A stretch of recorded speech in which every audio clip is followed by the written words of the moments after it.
আমরা বলি না অনেক সময় যে কোনো একটা বাজার থেকে কোম্পানি থেকে একটা কিছু কিনে আনলেন, আপনি প্রোডাক্ট অ্যামাজনে অর্ডার করেছেন, কিনে এনেছেন, কাজ করছে, কি বানিয়েছে এটা, ভালো কাজ করছে না, রিভিউ দিচ্ছে অনলাইন অনেকে ইউটিউবে, আর কি প্রোডাক্ট বানিয়েছে, ভালো কাজ করছে না, এটা ডিফেক্টিভ প্রোডাক্ট। তো গোপীরা বলছেন যে ব্রহ্মা কি শরীর তৈরি করেছে, আমাদের এই দেহ তৈরি করেছে, কি ডিফেক্টিভ বানিয়ে দিয়েছে।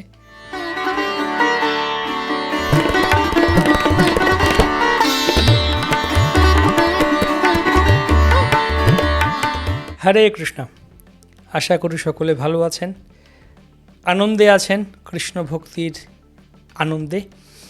তো আপনারা জানেন কি যে একবার গোপীরা, বৃন্দাবনের গোপীরা, তারা ব্রহ্মার নিন্দা করেছিলেন। পিতামহ ব্রহ্মা, যিনি সব সৃষ্টি করেছেন, সে ব্রহ্মার নিন্দা করলেন। কেন এরকম গোপীরা ব্রহ্মার নিন্দা করলেন? তো চৈতন্য চরিতামৃতে বর্ণনা করা হচ্ছে আদি লীলায় যে গোপীরা একবার খুব বিরক্ত হয়ে গেছেন ব্রহ্মার প্রতি। গোপীরা বিরক্ত হয়ে ব্রহ্মার প্রতি বললেন, কোটি নেত্র নাহি দিল, সবে দিল দুই, তাহাতে নিমেষ কৃষ্ণ কি দেখিব মুই। কৃষ্ণের অনন্ত রূপমাধুরী দর্শন করার জন্য কোটি নেত্র না দিয়ে ব্রহ্মা কেবলমাত্র দুটি নেত্র দিয়েছেন, এবং তাতে আবার পলক পড়ে না, চোখের পলক পড়ে। তাহলে কিভাবে আমি কৃষ্ণের অনুপম রূপ দর্শন করব?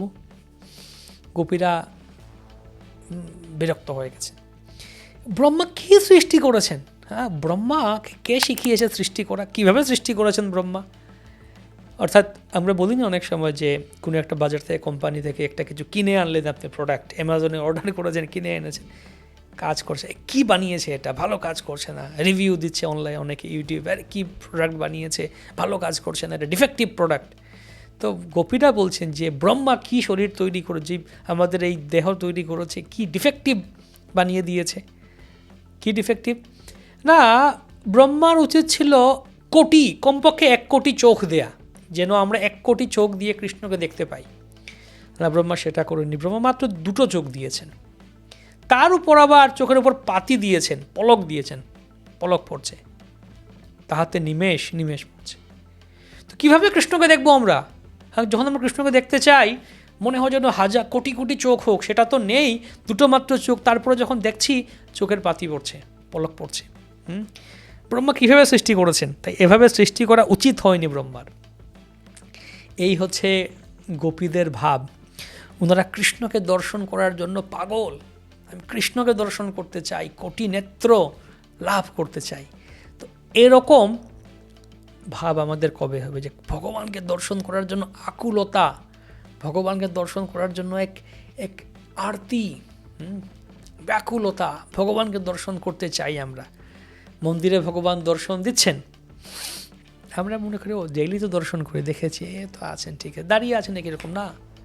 ভগবানকে দর্শন করার জন্য ছুটে যাওয়া, ভগবানকে দর্শন করব, এরকম আকুলতা, ব্যাকুলতা কখন হবে? যদি আমরা গোপীদের পদাঙ্ক অনুসরণ করি, যা চৈতন্য মহাপ্রভু শিখিয়েছেন, গোপীর ভর্তু পদকমলয়র দাস দাসানুদাস, যদি আমরা গোপীদের পদাঙ্ক অনুসরণ করি, তবে উনাদের কৃপায় হতে পারে কোনো দিন। এই লোভ রাখা মনের মধ্যে, এই লোভ যে আমি কবে গোপীদের মতো এরকম ব্যাকুলতা লাভ করবো যে কৃষ্ণকে দর্শন করার জন্য আমি 2টো চোখে হবে না, আমার তখন 2টো চোখ দিয়ে হবে না। তো যাই হোক, আমরা অনেক সৌভাগ্যবান যে ভগবান তার সুন্দর বিগ্রহ রূপে দর্শন দিচ্ছেন প্রতিদিন আমাদেরকে মন্দিরে। আসুন, দর্শন করুন। যারা আসতে পারছেন না, অনলাইনে আমাদের মায়াপুর টিভি আছে, আর অন্যান্য সব মন্দিরগুলোর দর্শন দেয়া হচ্ছে, ডেইলি দর্শন প্রতিদিন অনলাইনে ইউটিউবে আপনারা দর্শন দেখতে পারেন ভগবানের। অপূর্ব দর্শন, সুন্দর দর্শন।